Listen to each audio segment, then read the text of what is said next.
और अमरावती के निर्दलीय सांसद नवनीत राणा 14 मई को दिल्ली के प्राचीन हनुमान मंदिर में हनुमान चालीसा पढ़ने का ऐलान किया, जिसको लेकर नवनीत राणा का कहना है कि महाराष्ट्र में जो संकट आया है उसके लिए वो दिल्ली में हनुमान चालीसा पढ़ने वाली हैं। साथ ही उन्होंने महाराष्ट्र के सीएम उद्धव ठाकरे को चैलेंज किया है कि वो जहां कहीं से भी चुनाव लड़ेंगे वो भी उनके सामने टक्कर देंगे। सुनिए और क्या कुछ कहना है अमरावती सांसद नवनीत राणा का। सांसद नवनीत राणा जी हमारे साथ हैं, इनसे बात करते हैं। सुप्रीम कोर्ट ने जो फैसला राजद्रोह को लेकर आदेश दिया है, उस आदेश को आप कैसे देखती हैं? मुझे लगता है मुझसे ज़्यादा तो खुश ये पूरे देश में कोई नहीं होगा, क्योंकि हनुमान चालीसा पढ़ने के अगेंस्ट में मेरे ऊपर देशद्रोह लगा था।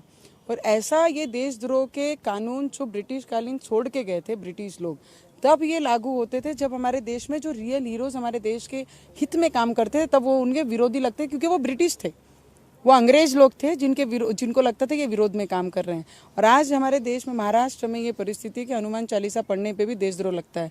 तो इसका जो मिसयूज हो रहा था, मुझे लगता है कहीं ना कहीं सुप्रीम कोर्ट और सेंट्रल गवर्नमेंट जो इनिशिएटिव ले रही है, 70 सालों से इस पर किसी ने चर्चा नहीं की, आज तक इस पर कभी स्टे नहीं आया, कभी अमेंडमेंट लाने की बात नहीं हुई, क्लेरिफिकेशन देने की बात नहीं हुई। पर यह गवर्नमेंट इस पे अमेंडमेंट लाने की बात करती है, इसमें क्लेरिफिकेशन करने की बात करती है, हाउस में पार्लियामेंट में इसमें क्या किया जाए उस पर बात करते हैं। तो मुझे लगता है प्रधानमंत्री इस देश के वो हर एक स्टेप ले रहे हैं जो कभी किसी ने सोचा भी नहीं है। महाराष्ट्र के बजाय इस बार आप हनुमान चालीसा दिल्ली में पढ़ने वाली हैं, वजह क्या है? हनुमान जी के संकट मोचन में जाकर मैं आरती करने वाली हूँ। और हमारे महाराष्ट्र में जो संकट के नाम से उद्धव ठाकरे जी आए हैं, वो संकट जल्द से जल्द दूर हो, इसके लिए संकट मोचन को याद किया जा रहा है।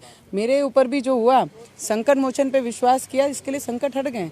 124 पे ही स्टे आ गया है, देशद्रोह के कानून पे स्टे आ गया, तो जो उस पर विश्वास रखेगा उसके साथ वो रहता है। आपने उद्धव ठाकरे को चैलेंज भी दिया, वो चैलेंज क्या है? मैंने तो खुलेआम चैलेंज दिया है कि हमारे आदरणीय बाला साहेब ठाकरे ने हमेशा लड़ाई लोगों के लिए लड़ी है, लोगों के हित के लिए लड़ी है, पर ये खुद के लिए लड़ाई लड़ रहे हैं, खुद के पद के लिए लड़ाई लड़ रहे हैं। तो इनके जो विचारधारा वो टोटली अलग हो गई। और किसी के नाम पे पोस्ट पे आना बहुत इजी है, पर खुद का पसीना निकाल के मेहनत करके उस जगह पे आना बहुत डिफिकल्ट है। तो मुझे लगता है इसलिए मैंने उनको आह्वान किया है कि जो स्टेज पे बैठ के भाषण देना बहुत इजी है, लोगों के गली तक पहुंच के लोगों की समस्या पूछ के उन तक उनके मतदान लेके जीतना बहुत बड़ी बात होती है। और वो जहाँ से भी लड़ेंगे 14 तारीख को उन्होंने स्पष्ट करना चाहिए वो किस जगह से लड़ेंगे, और उस जगह से उनके विरोध में मैं लड़ूंगी। आखिरी सवाल, जिस तरीके से हनुमान चालीसा को लेकर महाराष्ट्र में विवाद चल रहा है, एक तरीके से बवाल कायम है और आप भी संघर्ष कर रही हैं, आपका ये संघर्ष कब तक कायम रहेगा? जब तक आखिरी सांस रहेगी। मेरे महाराष्ट्र का गलत होते मैं कभी जिंदगी में नहीं देख सकती, क्योंकि महाराष्ट्र में ही जन्मी हूँ, वहीं बड़ी हुई हूँ, वहाँ पे ही बहू बन के गई हूँ, और वहाँ पे ही मुझे नाम मेरे महाराष्ट्र के लोगों ने दिया है। तो उसके विरोध में जो काम करेगा उसके विरोध में मैं आखिरी सांस तक लड़ूंगी। वक्त देने के लिए शुक्रिया। कैमरा पर्सन सुमित के साथ ममता चतुर्वेदी, जनतंत्र टीवी, दिल्ली।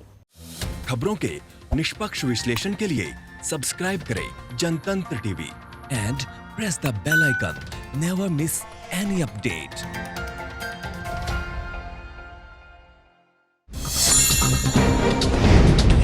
डाउनलोड कीजिए जनतंत्र टीवी ऐप को, जो कि अवेलेबल है गूगल प्ले और ऐप स्टोर पर। अधिक जानकारी के लिए अभी डाउनलोड करें।